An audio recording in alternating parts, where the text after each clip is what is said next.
Now, America is inclined toward fascism. It has a propensity by its dominant philosophy and religion to uphold the fascist point of view. American industry is essentially a fascist institution. If you don't understand that, the minute you punch that time clock, you walk into a dictatorship. We're given notions about the respectability of work, and I really look at it as being paid slavery. They're brought up to believe that you shall earn your living by the sweat of your brow. That holds people back, freeing people from drudgery, repetitive jobs which make them ignorant. You rob them. In our society, that is a resource-based economy, machines free people. You see, we can't imagine that because we've never known that kind of world. If we look back at history, we see a very clear pattern of machine automation slowly replacing human labor.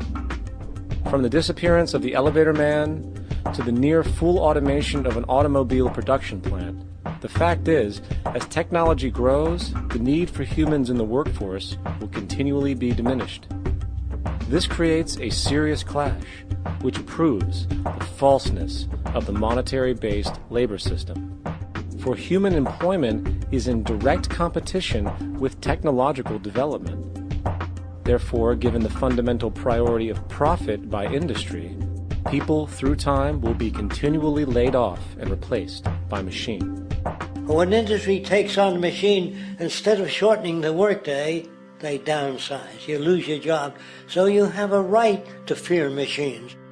In a high-technology, resource-based economy, it is conservative to say that about 90% of all current occupations could be phased out by machines, freeing humans to live their life without servitude, for this is the point of technology itself.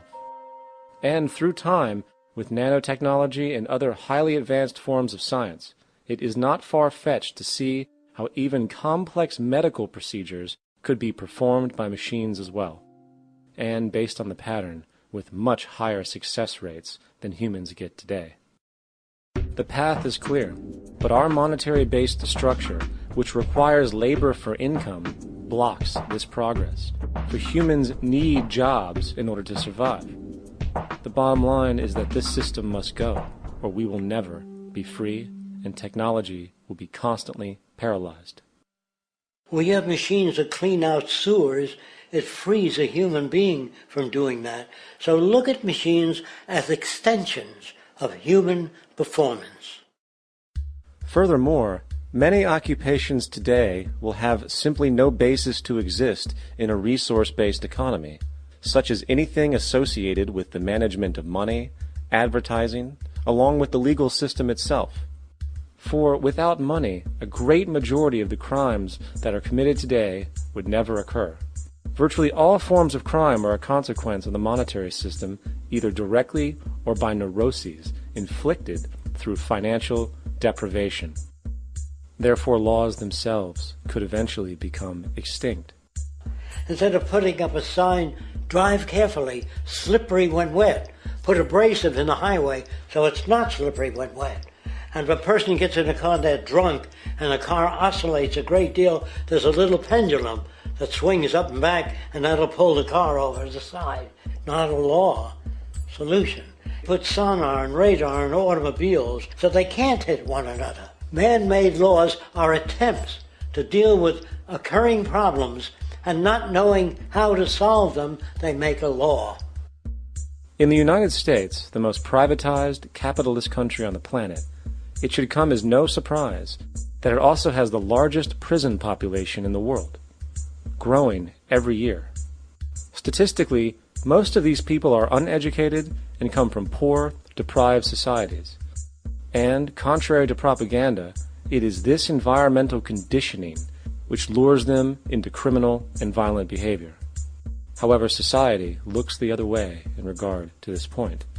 The legal and prison systems are just more examples of how our society avoids examining the root causes of behavior.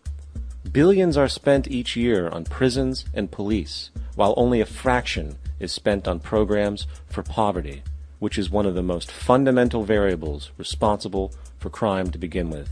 And as long as we have an economic system which prefers and in fact creates scarcity and deprivation, crime will never go away.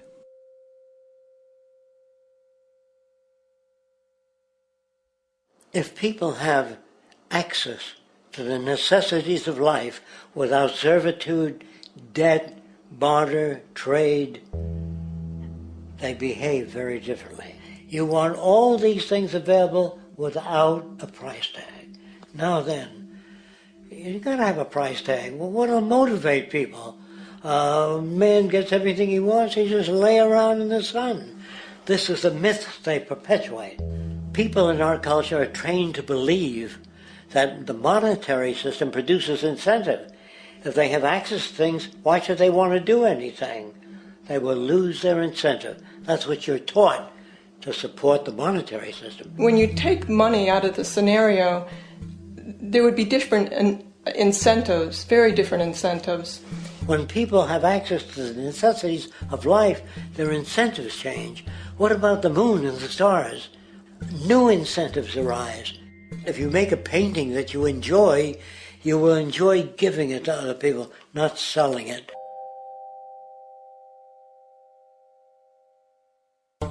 I think most of the education that I've seen today is essentially producing a person for a job. It's very specialized. They're not generalists. People don't know a lot about a lot of different subjects.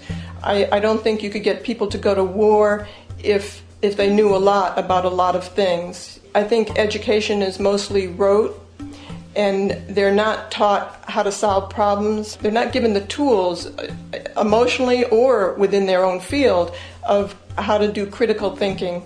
A resource-based economy, the education would be very different. Our society's major concern is mental development and to motivate each person to their highest potential. Because our philosophy is the smarter people are, the richer the world, because everybody becomes a contributor. The smarter your kids are, the better my life will be, because they'll be contributing more constructively to the environment and to my life, because everything that we devise within a resource-based economy would be applied to society. There would be nothing to hold it back. Patriotism, weapons, armies, navies, all that is a sign that we're not civilized yet. Kids will ask their parents, didn't you see the necessity of the machines? Dad, couldn't you see that war was inevitable when you produce scarcity? Isn't it obvious? Of course the kid will understand that you were pinheads, raised merely to serve the established institutions.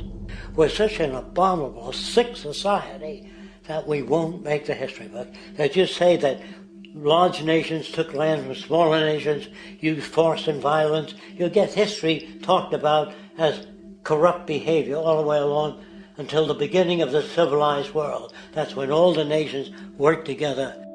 World unification, working toward common good for all human beings, and without anyone being subservient to anyone else, without social stratification, whether it be technical elitism or any other kind of elitism, eradicated from the face of the earth. The state does nothing because there is no state. Because there is no state. The system I advocate, a resource-based global economy, is not perfect. It's just a lot better than what we have. We can never achieve perfection.